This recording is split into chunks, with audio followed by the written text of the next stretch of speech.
Қайырлы күн достар, менің арнама қош келдіңіздер. Бүгін асқабақ пен сүзбе қосылған өте дәмді бәліш дайындайтын боламыз. Видеоны менімен бірге соңына дейін көріңіздер. Ұнаса лайк басып пікір қалдырсаңыздар болады.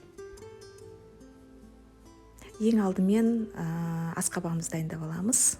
Ол үшін асқабағымызды жақсылап жуып, тазалап, сыртын ішін тазалап, духовкаға пісіріп дайындап аламыз.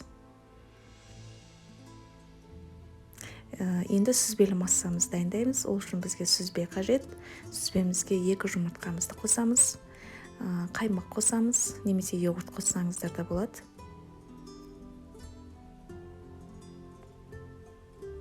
Қантымызды саламыз.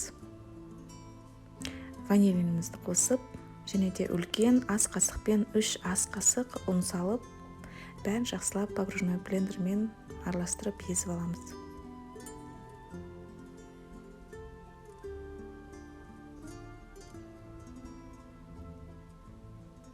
Міне бізде осындай масса болады. Енді дайын болған асқабағымызды оның үстіне асқабағымызды алып, үстіне 2 жұмыртқа қосамыз. Қантымызды саламыз. Және де үлкен ас қасықпен 3 ас қасық ұн салып, бұны да погружной блендермен бәрін жақсылап езіп аламыз.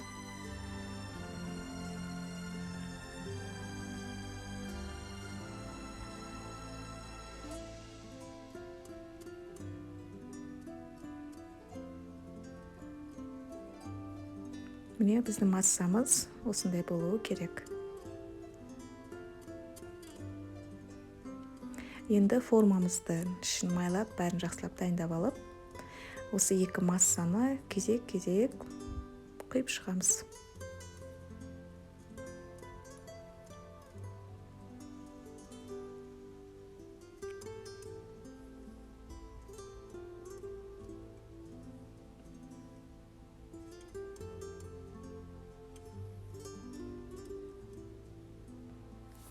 Бәрін салып болып, енді 180 градуста ысып тұрған пешке салып, 30-40 минутта пісіріп аламыз.